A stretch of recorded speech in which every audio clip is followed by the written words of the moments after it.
സൂചിപ്പിച്ച ശിശുമരണ നിരക്ക് അമേരിക്കയെ കവച്ചു വെക്കുന്ന വിധത്തിൽ കേരളം എത്തിച്ചേർന്നത്.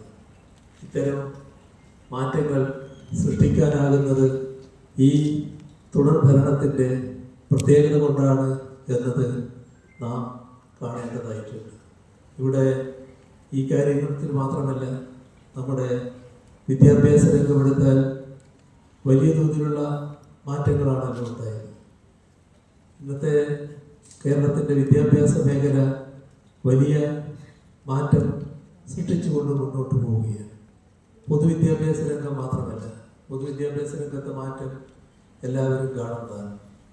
പൊതുവിദ്യാഭ്യാസ രംഗം നമ്മുടെ കേരളത്തിൽ വല്ലാതെ തകർന്നു പോയി. ആ തകർന്ന പൊതുവിദ്യാഭ്യാസ മേഖലയെ സംരക്ഷിക്കുന്നതിനുള്ള നടപടികളുടെ ഭാഗമായാണ് പൊതുവിദ്യാഭ്യാസ സംരക്ഷണ യജ്ഞം എന്ന ഒരു മിഷൻ പ്രവർത്തനം ആരംഭിച്ചത്. ആ മിഷനിലൂടെ സംഭവിച്ചത് കേരളത്തിൽ വലിയ തോതിൽ സ്കൂളുകൾ ശാക്തീകരിക്കപ്പെട്ടു. ചെറിയ തുകയല്ല, 5000 കോടിയിൽ പരം രൂപ പൊതുവിദ്യാഭ്യാസ മേഖലയിൽ സ്കൂളുകൾ ശാക്തീകരിക്കുന്നതിന് ചെലവഴിക്കപ്പെട്ടു. മാത്രമല്ല, നല്ല തോതിലുള്ള മാറ്റം അക്കാദമിക് രംഗത്ത് വന്നു. മാറ്റം പ്രകടമായി.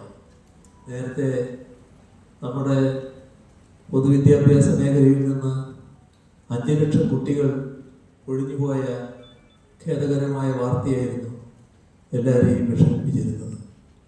അതിൽ മാറ്റം സൃഷ്ടിക്കാൻ നമുക്കായി. അവിടെ പുതിയ വിദ്യാർത്ഥികൾ പൊതുവിദ്യാലയങ്ങളിലേക്ക് കടന്നു വരുന്ന അവസ്ഥ.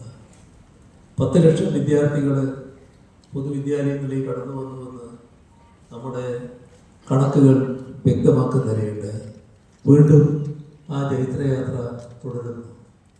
രാജ്യത്തെ പൊതുവിദ്യാഭ്യാസ മേഖലയിൽ ഏറ്റവും മെച്ചപ്പെട്ട അവസ്ഥ കേരളത്തിലാണ് എന്നത് നീതി ആയോഗ് അടക്കം സ്ഥാപിക്കുന്നു.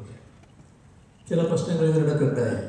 കേന്ദ്ര ഗവൺമെൻറ് നമുക്ക് നൽകേണ്ട പണം നൽകാതിരിക്കുന്ന നിലപാടെടുത്തു.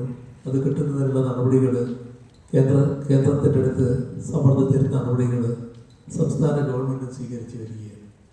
ഏതായാലും നമ്മൾ പുറകോട്ട് പോയില്ല, നല്ല രീതിയിൽ മുന്നോട്ട് പോകുന്ന അവസ്ഥ വന്നു.